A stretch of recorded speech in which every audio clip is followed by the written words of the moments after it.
Assalamualaikum warahmatullahi wabarakatuh. Kami dari kelompok 3 akan menjelaskan tentang tokoh-tokoh pembaruan dalam Islam dan ide-idenya.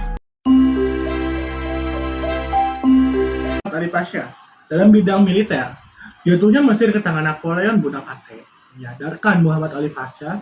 Ia melihat kemajuan yang dicapai negara-negara Barat, terutama Prancis, begitu hebat. Kemajuan dalam teknologi peperangan membuat Prancis dengan mudah menguasai Mesir dari tahun 1798 Masehi hingga 1802 Masehi.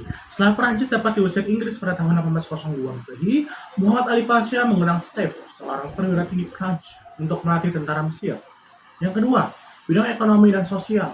Muhammad Ali Pasha saat memahami bahwa di dalam kekuatan militer mesti harus ada kekuatan ekonomi yang sanggup membelanjai pembaharuan di bidang militer dan bidang-bidang yang bersangkutan dengan militer.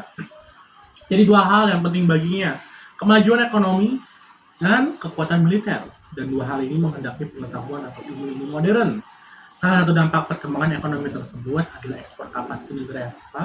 Hal itu sangat menguntungkan karena adanya angsuran terhadap para petugas administrasi yang dijadikan sebagai salah satu poin keuntungan bagi Mesir. Yang ketiga dalam bidang pendidikan. Dalam bidang pendidikan, walaupun ia buta huruf, namun ia menaruh perhatian besar pada pengembangan ilmu. Hal ini terbukti dengan dibentuknya Kementerian Pendidikan. Setelah itu, didirikanlah Sekolah Militer tahun 1815 Masehi, Sekolah Teknik tahun 1815 Masehi, Sekolah Kedokteran tahun 1827 Masehi, Sekolah Pertanian dan Apoteker tahun 1829 Masehi, Sekolah Pertambangan tahun 1834 Masehi. Selain itu, ia juga membangun Sekolah Penerjemah tahun 1839 Masehi. Ia juga banyak mengirim pelajar Prancis untuk belajar pengetahuan berupa sains dan teknologi di barat Prancis. Tokoh pembaruan Islam dan ide-idenya kedua yaitu Jamaluddin Al-Afghani. Jamaluddin Al-Afghani menemukan jalan keluarganya, yaitu ide pemikirannya antara lain: pertama, ajaran Islam adalah sesuai untuk setiap perkembangan masa dan dimanapun, baik itu untuk bangsa Arab maupun non-Arab. Kedua, kemunduran umat Islam karena mereka telah meninggalkan ajaran Islam yang sebenarnya, kemudian larut ke dalam ajaran Islam yang salah, misalnya dalam soal keimanan terhadap takdir dan pengertian fana dalam tasawuf. Tiga, kemunduran umat Islam yang lain ialah adanya pemerintahan yang absolut dan raja-raja Islam yang memeras rakyatnya dan memperoleh pembenaran dari ulama-ulama Islam yang mengabdi kepadanya. Yang keempat, sebab lain ialah lemahnya persaudaraan antara umat Islam. Oleh sebab itu harus dibangun solidaritas untuk Islam dunia pan-Islamisme sehingga umat Islam berada dalam. Yang ketiga bernama Muhammad Abduh pada beberapa hal dapat dianggap sebagai pemikiran yang dapat menggerakkan kebangkitan umat Islam antara lain. 1.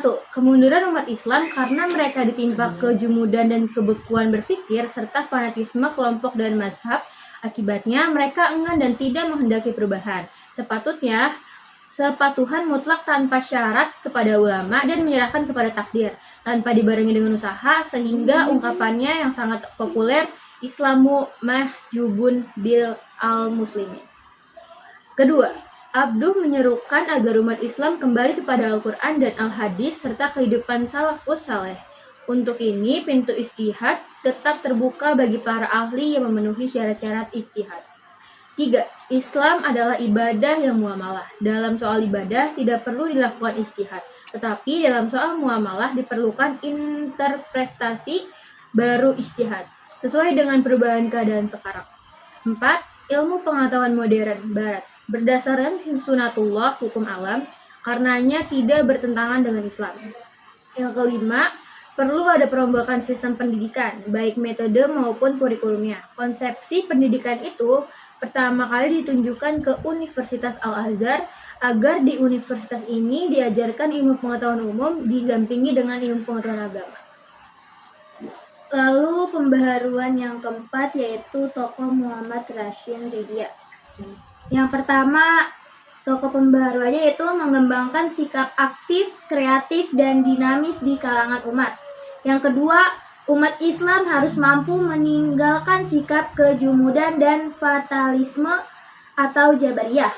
Yang ketiga, akal yang sehat dapat dipergunakan untuk menginterpretasikan ayat maupun hadis dengan kaidah-kaidah yang umum. Lalu yang keempat, umat Islam harus menguasai sains dan teknologi jika ingin maju.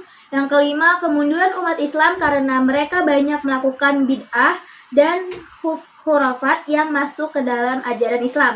Yang keenam, untuk mencapai Muhammad Iqbal, ide pembaruan secara ringkas dari Muhammad Iqbal adalah pertama, ijtihad mempunyai kedudukan penting dalam pembaruan Islam dan pintu ijtihad tidak tertutup.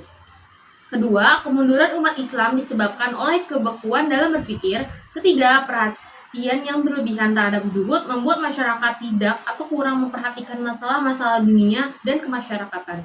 Keempat, umat Islam harus menguasai sains dan teknologi yang dimiliki oleh Barat. Cukup sekian penjelasan dari kelompok kami. Apabila ada salah kata mohon dimaafkan. Wassalamualaikum warahmatullahi wabarakatuh.